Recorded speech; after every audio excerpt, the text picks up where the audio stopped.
देखिए आगे आगे करते हैं हम। ध्यान दो सभी, अच्छी तरह से समझ कर पढ़े। अगला है हमारा, यदि किसी भी वाक्य में शब्द हो हमारे जर्सी, देखिए ये उसी तरह इसको याद करने का स्ट्रक्चर है। ये शब्द नहीं है, ये वर्ड नहीं है, ये याद करने का स्ट्रक्चर है। देखिए यहाँ पर जे है, जे से होता है जस्ट। देखिए यहाँ पर ए है, ए से होता है ऑलरेडी। देखिए यहाँ पर आर है, आर से होता है रिसेंटली। यहाँ पर एस है, एस से होता है सो फार।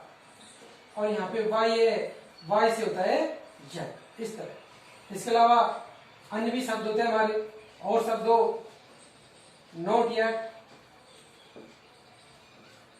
Just now, up to now, up to the present,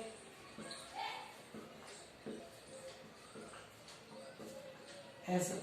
अगर किसी भी वाक्य में, किसी भी अंग्रेजी के वाक्य में ये जो अपन ने बोर्ड पर शब्द लिखे हैं, अगर इनमें से कोई भी शब्द आता है, देखिए दोबारा, जर्सी, जे से होता है जस्ट, ए से होता है ऑलरेडी, आर से होता है रिसेंटली, एस से होता है सो फार, और वाई से होता है येट। इसी तरह not yet, just now, up to now, up to the present. अगर किसी भी अंग्रेजी के वाक्य में यह जो बोर्ड पर शब्द लिखे हुए हैं, अगर इनमें से कोई भी शब्द आए और वहां पर हमसे correct form of the verb यदि भरवाता है, तो फिर वहां पर हमको भरना है हैज, हैव, हैज, हैव और वर्ब की थर्ड फॉर्म। यदि कोई भी अंग्रेजी का ऐसा वाक्य जिस वाक्य में ये शब्द अपन ने जो यहाँ पर लिख रखे हैं, अगर इनमें से कोई भी शब्द आ जाए और वहां पर हमसे correct form of the verb भरवाए, तो वहां पर हम भरते हैं हैज, हैव वर्ब की थर्ड फॉर्म।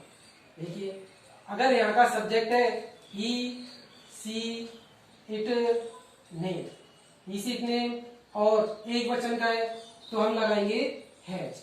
उसी तरह यदि I, we, you, they, I, we, you, they और बहुवचन का है तो वहां पर हमको लगाना है और वर्ब की थर्ड फॉर्म हमेशा आएगी। यदि कोई भी अंग्रेजी का वाक्य ऐसा है जिस वाक्य में शब्द आ रहा है हमारे जर्सी, जर्सी, ध्यान दीजिए, देख, जे से होता है जस्ट, ए से होता है ऑलरेडी, आर से होता है रिसेंटली, एस से होता है सो फार, वाई से होता है येट। इसके अलावा not yet, just now, up to now, up to the present. अगर किसी भी अंग्रेजी के वाक्य में ये जो बोर्ड पर शब्द लिखे हुए हैं, अगर इन शब्दों में से कोई भी शब्द आ जाए किसी भी वाक्य में और वहां पर अगर हमसे correct form of the verb भरवाए, तो वहां पर हम भरेंगे हैज, हैव वर्ब की थर्ड फॉर्म। यदि उस वाक्य का सब्जेक्ट हो ही, सी, इट, नेम और एक वचन, तो हम लगाएंगे हैज।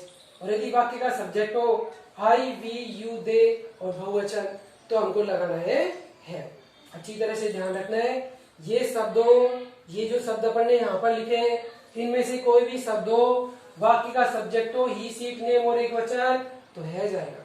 यदि वाक्य का सब्जेक्ट हो आई, वी, यू, दे और बहुवचन, तो हैव आएगा। इस तरह से ऐसे देखिए,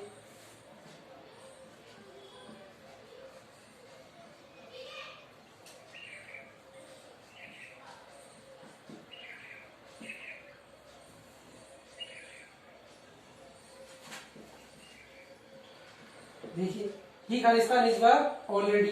अब देखिए ये ऑलरेडी शब्द आ गया यहाँ पर, और ऑलरेडी शब्द आते ही हम समझ गए सर हैज, हैव वर्ब की थर्ड फॉर्म भरनी है। और यहाँ पर सब्जेक्ट है ही सब्जेक्ट है, तो सर यहाँ पर हो गया हैज टाइम। देखिए अगर वो इसी तरह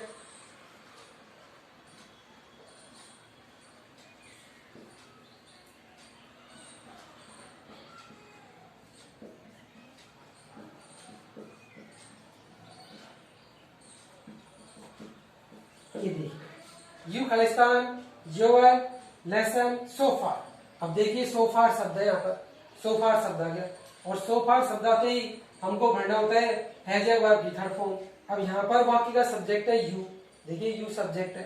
यदि वाक्य का सब्जेक्ट हो आई, वी, यू और दे और बहुवचन, तो हैव आता है। अब यहाँ पर यू सब्जेक्ट है तो हम लगा देंगे हैव। अब देखिए ये जो वर्ब है इसके साथ में नोट और दिया गया है, नोट दिया है तो इसका मतलब ये है कि नेगेटिव फॉर्म भरवा रहा है हमसे, तो यहाँ पर भी अपन नोट लगा देंगे, नोट। और ये जो लर्न है इसके हम थर्ड फॉर्म लगा देंगे, लर्न, इस तरह से।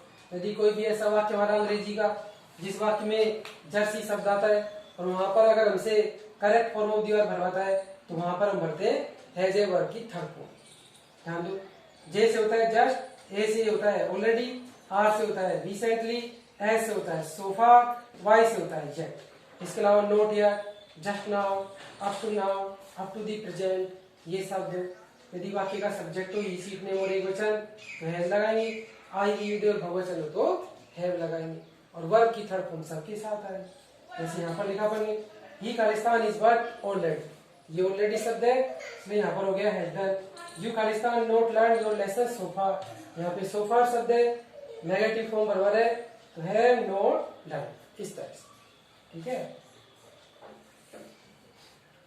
इसको अब मैं बोला था आपसे मैंने कि सभी को अंग्रेजी ग्रामर की कॉपी में इस काम को करते रहना है। जब भी हमारा विद्यालय खुलेगा तब मैं इसको देखूंगा आपकी सबकी कॉपी में, मुझे तब पता चलेगा कि आप लोग इसे पढ़ रहे हैं या नहीं पढ़ रहे या केवल अपना टाइम खराब कर रहे। तो इसे पढ़ने की कोशिश करें, इसको नोटबुक में, अंग्रेजी ग्रामर की बुक में, नोटबुक में इसको लिखते रहे ताकि आपके पास याद करने का, तैयारी करने का कोई सूत्र हो। ठीक है, अगला देखिए, अगला होता है हमारा FST,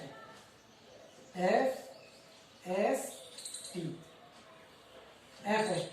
देखिए मैं बार बार कहता रहा हूं कि ये अपन फॉर्मूला याद कर रहे हैं, स्ट्रक्चर है, इसके आधार पर हम याद करेंगे।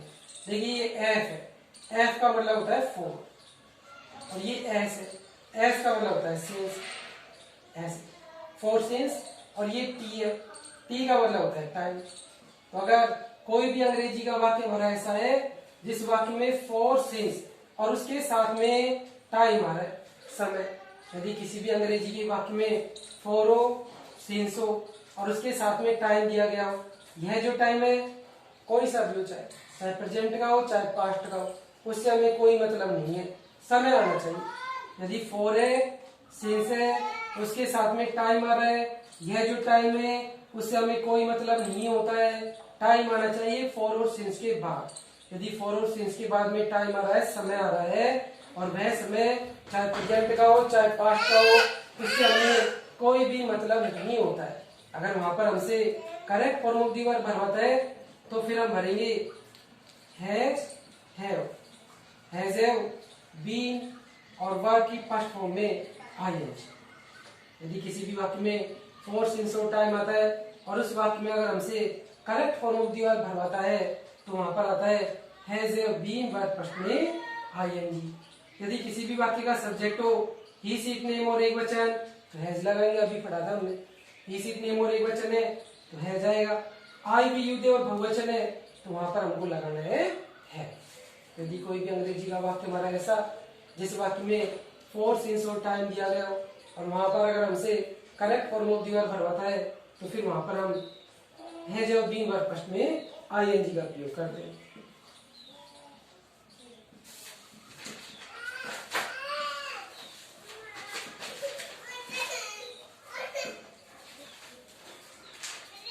देखिए ही खालिस्तान दिस वर्क फॉर 2 days, और ये 4 है, और देखिए 4 के बाद में समय आ रहा है 2 days, 2 दिन का समय। तो यदि किसी भी वाक्य में 4 सिंस और टाइम होता है वहां पर हमसे भरवाता है तो हैज बीन वर्ब फर्स्ट में आईएनजी का प्रयोग हम वहां पर करते हैं। तो ये यहाँ पर हो जाएगा has been doing, has been doing.